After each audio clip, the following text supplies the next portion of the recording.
The title of this module is Trauma-Related Disorders. The objectives for this module are first to describe the signs and symptoms of trauma-related disorders, including acute stress disorder and post-traumatic stress disorder.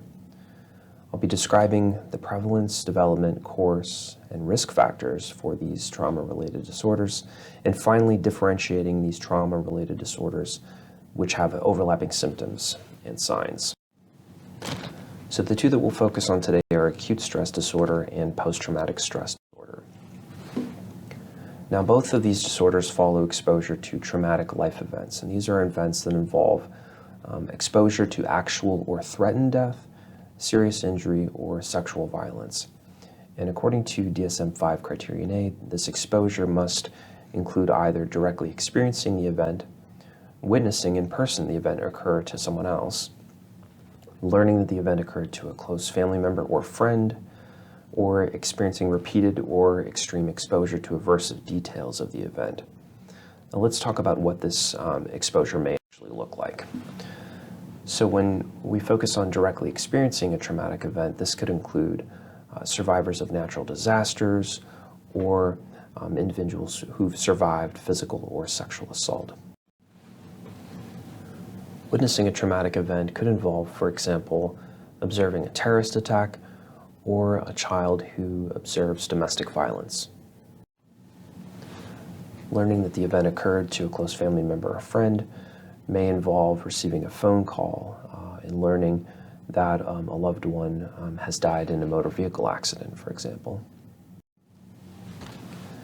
And experiencing repeated or extreme exposures to aversive details of the event could be something that is experienced by individuals who work for the Department of Children's Services, for example, and on a daily basis learn about details of child abuse, or first responders. Now, following a traumatic life event, in order to meet diagnostic criteria for PTSD, you need to have a certain number of symptoms in different symptom clusters. The first cluster, cluster B, are the intrusion symptoms. And these involve different types of ways in which individuals re-experience the traumatic event itself. So this could include recurrent, involuntary, intrusive, distressing trauma memories. So thinking about it when you don't want to, having memories of it intrude into your daily life, experiencing recurrent distressing dreams, having nightmares about the trauma, dissociative reactions, including flashbacks. So this is more than just a memory. This is feeling or acting as if you were pulled back in time and the trauma was occurring all over again. Having intense or prolonged psychological distress whenever reminded of the trauma, feeling sad or afraid or guilty or ashamed, for example.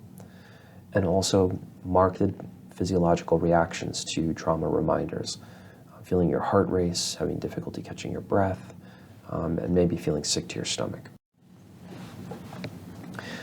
So it is common for individuals who experience trauma to attempt to avoid thinking about the trauma. And two of the core avoidance symptoms in cluster C involve first avoiding internal trauma reminders, so trying not to think about it, trying not to remember it, trying not to experience the feelings that were associated with the trauma.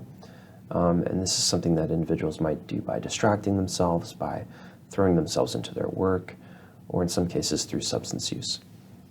And secondly, trying to avoid external trauma reminders, so people, places, or things that may remind them of what had happened. And this may take extreme forms, such as individuals cutting themselves off from their work life and their social life because they don't want to talk about it. Cluster D involves negative alterations in trauma-related cognitions and mood. And you need to have at least two of these symptoms in order to meet diagnostic criteria. These are symptoms that include inability to remember important parts of the trauma, so almost as if the recording mechanism in your brain was temporarily disabled during the trauma. Now, many trauma survivors will actually report the opposite, that they have crystal clear memory of everything that happened, almost like it was etched in stone. But some will have difficulty remembering these important details. Individuals will also potentially have changes in their beliefs about themselves, the world, or other people. They may feel that they're broken. They may believe that nobody can be trusted. They may believe that the world is a totally dangerous place. Persistent distorted cognitions about the cause or consequences of the trauma is another symptom. This involves blaming yourself when really there was no blame to place on you, or blaming somebody who wasn't involved with the event itself. For example, blaming a loved one for not protecting you from the trauma. A persistent negative emotional state is another symptom, feeling sad or guilty or afraid or angry a lot of the time. Diminished interest or participation in significant activities, being less interested in things you used to enjoy, detaching yourself or pulling away from other people, and having a persistent inability to experience positive emotions, so feeling numb. And then the last symptom cluster are the arousal symptoms. And these include feeling irritable or having angry outbursts, engaging in reckless or destructive behaviors, hypervigilance, so feeling unsafe even in objectively safe situations, always looking over your shoulder, for example. Exaggerated startle response, having difficulty concentrating, and then, of course, having difficulty falling or staying asleep. So in order to meet criteria for PTSD, these symptoms must last at least a month.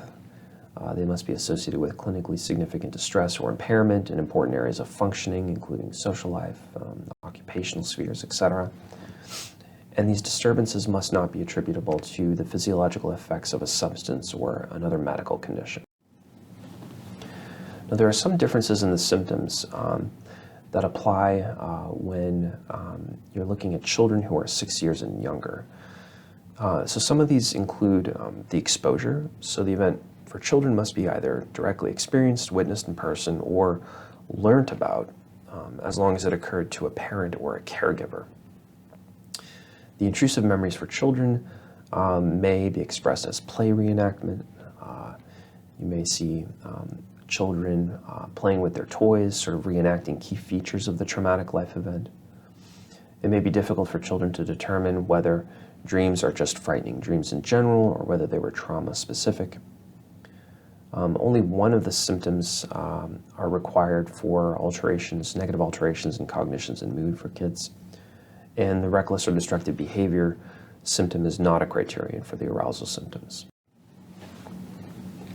So about 8% of individuals will, at some point in their lifetimes, meet diagnostic criteria for PTSD.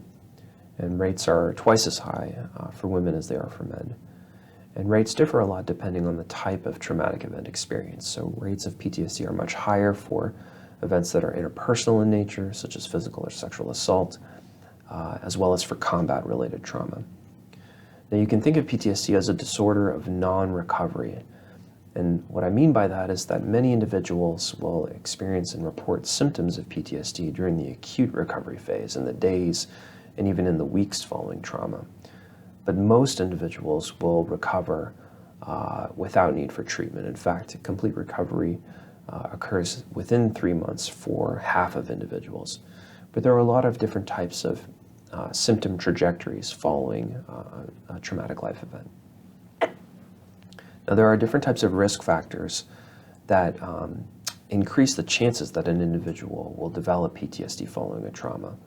And among those that have received the most evidence are having experienced a trauma before in your lifetime, being female, being from a lower socioeconomic status background, experiencing a trauma that is more severe in nature, having less social support during that acute post-trauma recovery phase, and also experiencing higher levels of life stress during the acute post-trauma recovery phase.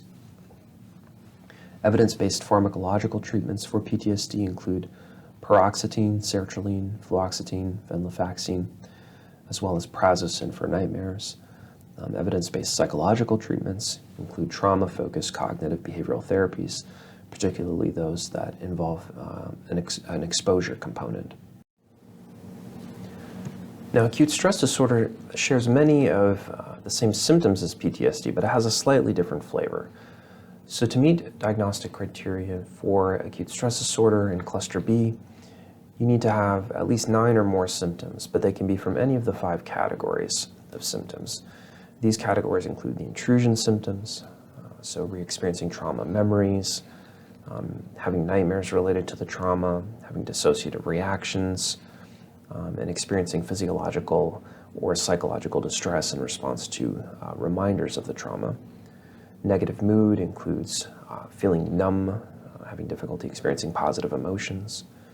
There's a dissociative cluster that includes altered sense of one's surroundings or oneself, as well as difficulty remembering important parts of the trauma.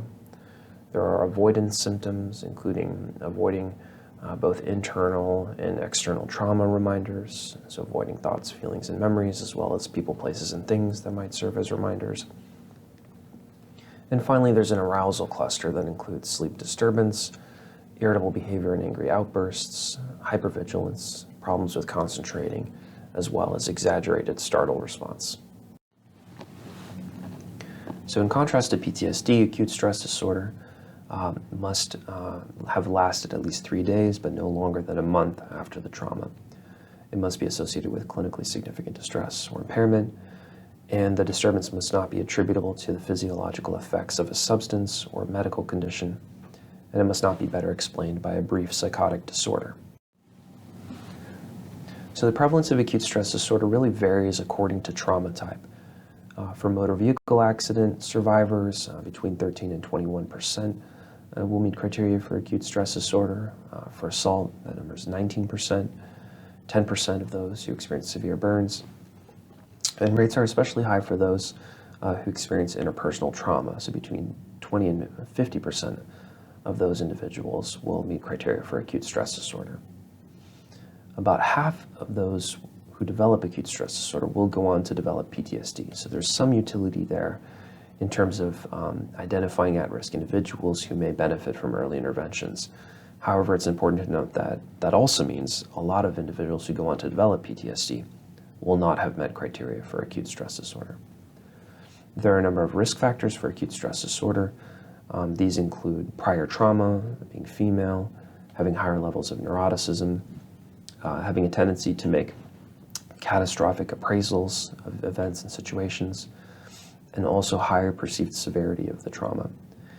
And really the only evidence-based treatments for acute stress disorder at this time are those that are trauma-focused and are grounded in cognitive behavioral therapy.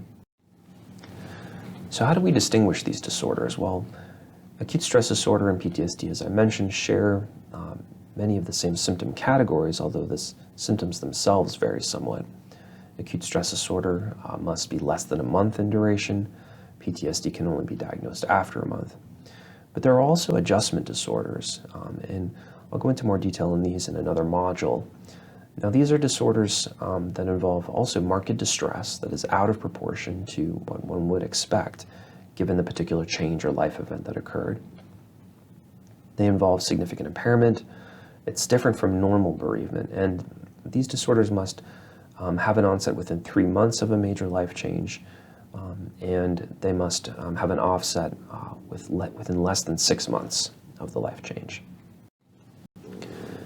So just to give you a little bit more detail on the differential diagnosis with adjustment disorders, adjustment disorders either may involve many of the same symptoms of PTSD, but follow an event that doesn't meet criterion A for a traumatic life event. Or it may involve a reaction to a criterion A event that actually does not meet symptomatic criteria for PTSD or acute stress disorder. Obsessive compulsive disorder is another differential to consider.